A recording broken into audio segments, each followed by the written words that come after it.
Unë gjilli sotëm që njiftet me emrin Shërimi të Verbërit, është një ngjill shumë i rëndësishëm.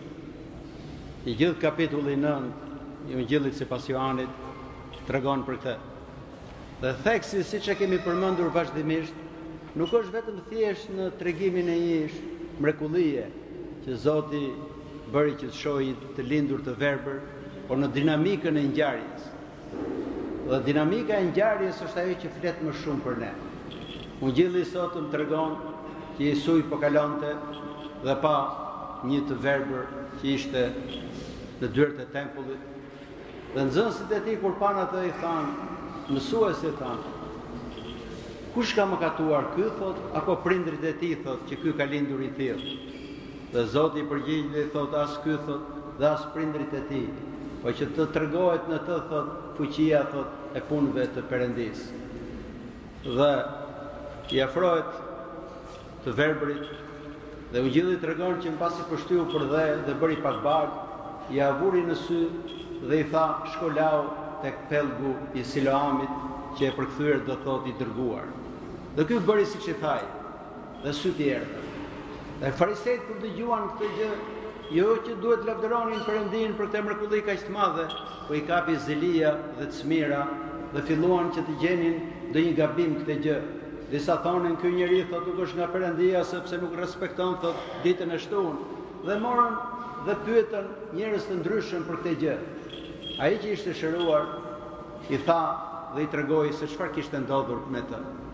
Ata nuk i besuan atij. Pyetën përsëri prindrit. Prindrit të trembur nga farisejt i thanë pyetin atë se ka mosh. Ata përsëri e pyestin atë për gjetur diçka gabim dhe për ta kritikuar dhe për ta dënuar Isuin. Dhe dialogu ndërmjet farisejve dhe djalit të verbër është një dialog shumë kuptimplot, për treguar se mund t'i çojë zelia e njerëzit dhe çmira në marrëzira shumë të mëdha, madje mund t'i çojë në blasfemira kundër Perëndis. Dhe djali i ri u tregua njëri me karakter dhe me një guxim shumë të madh, sepse besimi kërkon edhe guxim. Dhe ju shpjegoi atyre se çfarë kishte ndodhur. Madje edhe u tha dhe gjëra që ata u zemëruan. Ju tha mos doni të bëni dhe ju thot nxënësit e atij thot. Dhe kur ata i thanë që ne nuk e njohim këtë njeri, ai u përgjigj dhe i tha, kjo është thot që duket e habitshme. Ju nuk e njihni thot, pa ai thot më hapi syt. Dhe ne e dim tha ai që Perëndia nuk dëgjon fajtorët thot, po vetëm ata që i kanë frikë Perëndis dhe bëjnë punërat e Perëndis. Dhe farisejt të zemëruar e përzun atë. Dhe Jesui e gjeti përsëri dhe i tha që a beson thot në birin e Perëndis, në Mesian. Dhe i tha kush është ai? Unë thot që po të flas jam. Dhe djali besoi thot dhe u fal Jesui. Ky është Ungjilli i sotëm. E ky Ungjill shumë i rëndësishëm për të na shpjeguar ne jo vetëm besimin e krishterë, por për të parë dhe situatën tonë shpirtërore se ku ndodhemi. Zoti në këtë Ungjill përmend vazhdimisht fjalët që unë jam drita e botës. Dhe përsa jam në botë, unë jam drita e saj. Ecni thot në gjatë kohës që është ditë dhe ka dritë, sepse do vinë nata thot dhe nuk mund të ecni dot. Çdo që ecën në errësirë mund të pengohet, pa ai që ecën në dritën e mësimeve të Zotit nuk pengohet asnjëherë. E ky Ungjill ka disa pika shumë të rëndësishme. E para është pyetja që i bën nxënësit dhe i thanë, kush ka mëkatuar që ka lindur kështu? Ky thot apo prindrit e tij? Sepse ishte një besim shumë i madh në atë kohë që çdo sëmundje, çdo gjë vinte si rezultati i një mëkati. Është pjesërisht e vërtetë. Ka shumë sëmundje që vijnë nga mëkati. E ka shumë gjëra që ne bëjmë që mund transmetohen edhe tek brezat e ardhshëm që do vinë.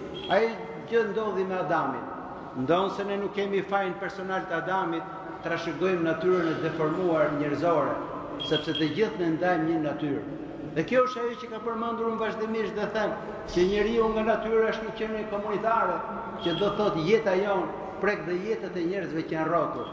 Një njeri thotë që abuzon, padyshim që mund të ketë shumë smundje. Dhe ato smundje mund t'i transmetohen dhe fëmijëve që do vinë, por nuk do të thotë që çdo smundje është një dënim nga Perëndia. Shumë smundje ndoshta kanë qenë pikërisht për t'u treguar fuqia dhe lavdia e Perëndis, siç ishte rasti i sotëm. Dhe ky kishte lindur i verbër. Madje shën Ireneu, Shën Joan Gojarti dhe Shën Vasili i Madh thonë që ky njeri nuk kishte fare sy. Edhe Jesu i bëri pikërisht atë gjë që tregohet në kapitullin e Gjenezës, kur Zoti rikrijoi njeriu nga fillimi, që bëri bardh dhe me atë bardh bëri trupin e tij. Dhe Zoti i bëri pak bardh atje dhe ja vuri në vendin ku ishin sy, si për të thënë që do rikrijonte përsëri njeriu, atë njeri që ishte deformuar nga mëkati dhe kishte humbur dritën e syve, jo vetëm në kuptimin fizik, por në kuptimin e thellë shpirtëror. Zoti përsëri e ripunoi këtë njeri për ta bërë siç ishte në fillim. Ky është misioni thelbësor i mishërimit të Zotit, për të marrë natyrën tonë e për ta restauruar, për t'i dhënë asaj bukurinë e saj të parë. Është e rëndësishme për ne për të kuptuar dhe doktrinën e kishës, sepse pa njohur doktrinën nuk e njohim dot as Krishtin. E pa njohur Krishtin, padyshim që nuk do e duam atë me gjithë shpirt. Si mund ta quajmë ne dikë shpëtimtar kur nuk e dim se në çfarë na ka shpëtuar? Prandaj Ungjilli i sotëm në këtë episod shumë kuptim plot tregon rikrijimin e natyrës tonë, po nga ai Zot që na krijoi në fillim. Dhe e dërgoi që të lahet tek pellgu, dhe ai u la dhe i erdhi drita e syve. Një gëzim i madh padyshim do ketë qenë për këtë njeri. Një njeri që kishte lindur i verbër dhe ishte rritur gjatë gjithë kohës i verbër pa parë dot asgjë. Por ai nuk i erdhën vetëm syt fizik, ati erdhën dhe ndriçimi i syve shpirtëror, sepse shpeshherë ne mund të kemi shikimin nga jashtë, por nuk kemi shikimin nga brenda. Farisejt shikonin nga jashtë, po kishin një verbëri shpirtërore, dhe verbëria shpirtërore vjen nga krenaria, sepse krenaria sjell gjithmonë zili dhe çmir. E njerëzit ziliqarë e çmirëzi nuk gëzohen kur dikush flet të mirë për të. Nëse për dikë do flasin mirë, ata në vend që të gëzohen do i kapi çmira dhe xhelozia dhe inati kundër tyre. Do bëjnë çmos që t'i shkatërrojnë ata njerëz, duke shpifur, duke sharë, duke krijuar kurthe dhe diçka tjetër. Kjo ishte historia e farisejve me Jesuin. Në vend që të lavdëronin Perëndin për gjithë mrekullitë që bënte Krishti, ata i kapte gjithmonë zelia dhe mundoheshin të gjenin gabime doktrinale, si për shembull, ky njeri thot nuk vjen nga Zoti, thot sepse nuk respekton të shtunën. Dhe Zoti kishte shpjeguar dhe kishte thënë që nuk është njeriu për të shtunën, po është shtuna për njerëzit. Gjithçka që bëjmë në kish është për shpëtimin e shpirtrave dhe jo rituale bosh pa kuptim, se mund t'i bëjmë gjithë ritualet nga jashtë. A nëse ne nuk transformohemi nga brenda, nuk kemi arritur asgjë. Dhe gjithë ritualet janë për të ndihmuar ne që të ndizë drita e shpirtit e të kemi një shikim të thellë shpirtëror. Nëse ne nuk bëjmë këtë gjë, fillon errësira shpirtërore, zëmrat mbushura me çmira, me xhelozira, thashë theme, keqdashje, shpifje, tregojnë një verbëri shpirtërore. Koha e sotme është një kohë një verbërie shumë të madhe shpirtërore. Jeta shpirtërore e njerëzve është paksuar, pothuajse është zhdukur fare. Shumë pak njerëz bëjnë një jetë shpirtërore. Madje edhe kur vim në kish, nuk është se bëjmë një jetë shumë të thellë shpirtërore.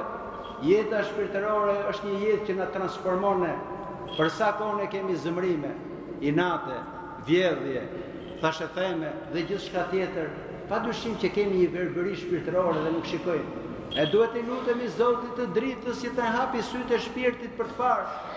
Troparët e ditës sot me këtë gjë thonë vazhdimisht, duke krahasuar verbërinë fizike të djalit të sotëm, i kërkojmë Zotit që të na shërojë verbërinë shpirtërore tonë.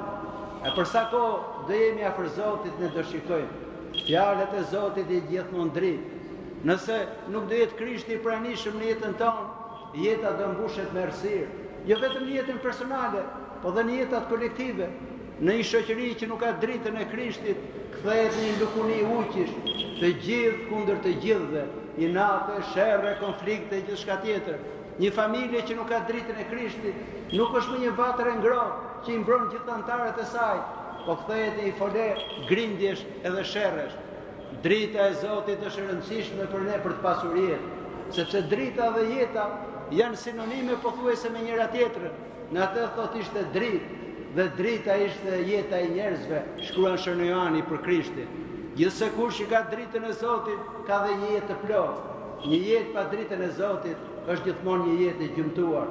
Le të mundohemi që ta kemi këtë dritën e Zotit në jetën tonë përditshme. E çfarë do të thotë që të kemi dritën e Zotit në jetën tonë përditshme? do thot pikërisht ta praktikojmë besimin tonë, e ta praktikojmë mësimin e Zotit në çdo hap të jetës tonë, sepse ajo do e mbushë shpirtin tonë me dritë. Largimi nga Zoti do thot largimi nga drita dhe largimi nga jeta e vërtetë. Dhe kjo është arsye që shpeshherë ne jetojmë një jetë plot anë. Jetojmë një jetë plot stres, sepse drita nuk është e fortë. Le të mundohemi të ndezim kandilin e shpirtit, e ta ndriçojmë mendjen tonë. E duke ndriçuar mendjen tonë do shohim qartë e nuk do pengohemi. Kur Zoti thot esni sa keni dritën, çfarë do të thotë? Po na thot ne esni sa jeni këtë jetë, sepse do vi nata, që do thot do vi vdekja, e nuk do kemi kohë për të bërë punët e Perëndis. Gjithçka që ne do e bëjmë në këtë jetë. E sa jemi në këtë jetë dhe ndjejmë që drita e Zotit është afër nesh, le të ecim në këtë dritë, sepse nuk do pengohemi. Një jetë pa dritën e Krishtit është një jetë gjithë pengesa. Prandaj jeta e sotme ka kaq shumë pengesa, ka shumë gatërrim dhe ka shumë konfuzion në mendjet dhe jetët e njerëzve, sepse nuk janë të orientuar e nuk e dinë se ku po shkojnë. Se si mund të ecim ne nëse jetojmë në errësirë, e si mund ta gjejmë dot në rrugën ku gjithçka është në errësirën e natës. Le ta ndezim dritën e Krishtit brenda shpirtit tonë. Dhe jo vetëm të ndriçojmë veten tonë, po të mundohemi të ndriçojmë familjet tona dhe gjithë njerëzit që janë rrotull nesh. Amin.